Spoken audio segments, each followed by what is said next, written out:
I'm Dr. Srijana, General Physician and Diabetologist, Medistar Hospitals, Ameerpet.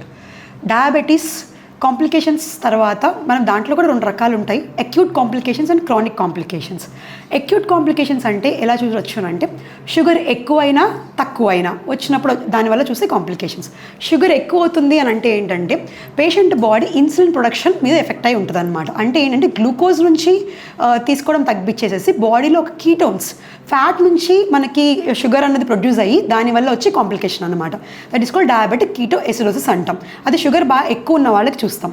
లేదు, sugar బాగా తక్కువ ఉన్న వాళ్ళకి అంటే hypoglycaemia. That is something which we will observe. One is hyperglycaemia, one is hypoglycaemia. హైపర్గ్లైసీమియాలో కూడా రెండు రకాలు ఉంటాయి.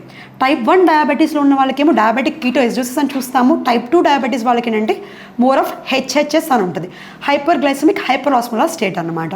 Treatment more or less same ఉంటుంది. కాకపోతే ఏంటంటే మనం వాళ్ళకి వచ్చే ఎసిడోసిస్ కండిషన్స్ కానివ్వండి, అంటే బాడీలో యొక్క లాక్టిక్ ఎసిడోసిస్ కానివ్వండి, షుగర్ ఎక్కువ అవ్వడం వల్ల వచ్చే ఒక బ్రెత్లెస్నెస్ కానివ్వండి, వాళ్ళ యొక్క డీహైడ్రేషన్ కానివ్వండి, వీటన్నిటి మీద కూడా మనం ట్రీట్మెంట్ ఇవ్వచ్చు. వాటి గురించి ఎలా అన్నది పేషెంట్ కండిషన్ని బట్టి మనం ట్రీట్మెంట్ స్టార్ట్ చేసుకుంటాం. హైపోగ్లైసిమియా వస్తే ఎలా ట్రీట్ చేసుకోవాలి, ఇంట్లో ఎలా అంటే జనరల్గా ఇప్పుడు షుగర్ ఉన్న వాళ్ళకి, లాంగ్ స్టాండింగ్ ఉన్న వాళ్ళకి జనరల్ గ్లూకోమీటర్ని తెచ్చుకుని పెట్టుకుంటారు. వాళ్ళకి ఒక సిమ్టమ్స్ ఉంటాయి. ఎట్లాంటి సిమ్టమ్స్? చెమటలు పట్టడం కానివ్వండి, చక్కెర వచ్చి పడిపోవడం కానివ్వండి, మాట తడబడటం కానివ్వండి, ఇవన్నీ చూస్తాం. హైపోగ్లైసిమియా ఉన్నప్పుడు అంటే మందులు తీసుకుంటారు కానీ ఫుడ్ కంటెంట్ తక్కువ ఉంటుంది వాళ్ళకి, అంటే ఫుడ్ తీసుకునే విధానం తక్కువ ఉంటుంది. అలాంటప్పుడు ఏమైందంటే షుగర్ బాగా డ్రాప్ అయిపోతుంది. సో అలాంటప్పుడు హైపోగ్లైసిమిక్ కండిషన్ చూస్తాం.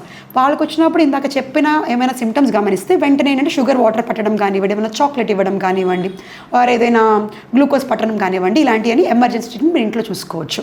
ట్రీట్మెంట్ చేసిన తర్వాత మీరు ఎమర్జెన్సీకి హాస్పిటల్ తీసుకొస్తే ఫర్దర్ మనం ఇవాల్యుయేట్ చేసుకోవచ్చు. అదే షుగర్ ఎక్కువైంది, జనరల్గా వాళ్ళకి ఎలా ఉంటుందంటే కడుపులో నొప్పి కానీ, వాంతులు కానివ్వండి, తర్వాత యూరిన్ ఎక్కువగా వెళ్ళడం కానివ్వండి, ఆయాసం ఎక్కువ అవ్వడం కానివ్వండి, ఫీవర్స్ కంట్రోల్గా లేక అన్కంట్రోల్డ్ ఫీవర్స్ కానివ్వండి, ఏదైనా ఇన్ఫెక్షన్ రావడం వల్ల కానివ్వండి, ఇవన్నీ కూడా చూస్తామన్నమాట.